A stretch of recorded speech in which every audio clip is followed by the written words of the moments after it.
Hi, my name is Bill Decker. Over the years, I've worked as a rostered lay minister in the metropolitan Chicago region in the areas editorial and grant writing work. According to the book of Revelation, Jesus challenged the church of Sardis with the following words: strengthen what remains. This is at the heart of Erwin Lutzer's release, We Will Not Be Silenced, Harvest House Publishers, 2020. The contents of We Will Not Be Silenced paint a highly challenging and contentious vision of the current American culture and the deep divides arising over the nation's social, political, economic, and religious lives. This is not new news. Persistent changes over the decades have marked American life, as many of its citizens have distanced themselves, at least publicly, from the values once heralded by Jewish and Christian norms as found in scriptures to values the author considers radically secular. These values, according to Lutzer, have altered how many Americans now view such things as human sexuality, political alignments, capitalism and socialism, race, the state of higher education, freedom of speech, religion, the national media, and other issues that affect national life. Undergirding much of the divide is how some in the culture are now defining and treating such words as equity, equality, justice, and diversity, words which they believe are foundational to American life as well as human life in general. In the midst of all this, the author seeks to accurately annotate what he writes about.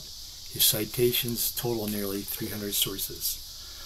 Lutzer explains that he is not writing this book to take America back.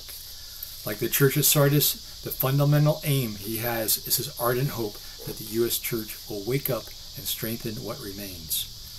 While he is prayerfully hopeful, he remains realistic about the future of the nation as well as the church. Luther spent more than 30 years as the lead pastor at the historic Moody Church in Chicago, Illinois. He sees himself as part of the evangelical movement in the United States. However, he is a student of Martin Luther, which can be seen throughout his book. You might rightly ask, is Lutzer overstating his case? Is there evidence?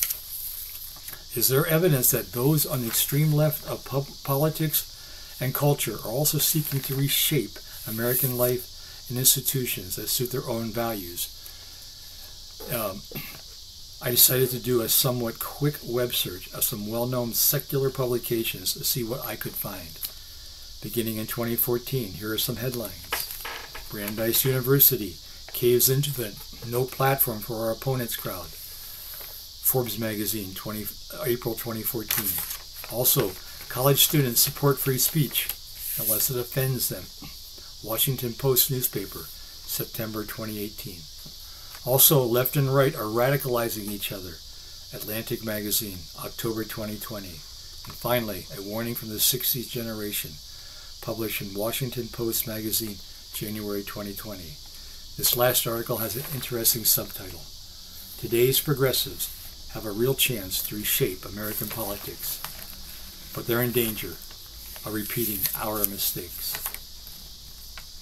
But I emphasize, Lutzer's book is not mainly about rescuing the United States from these cultural realities.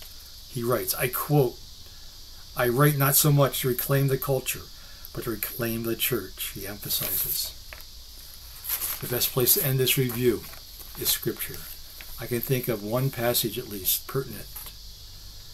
You might remember the story from the book of Acts where religious leaders demand that Peter and John keep quiet about what Jesus has been doing among them.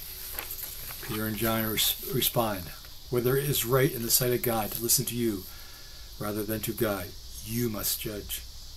For we cannot but speak of what we have seen and heard. Acts 4:19-20.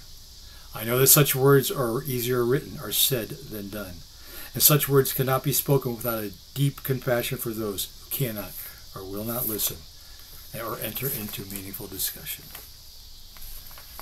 Thank you very much. All the best.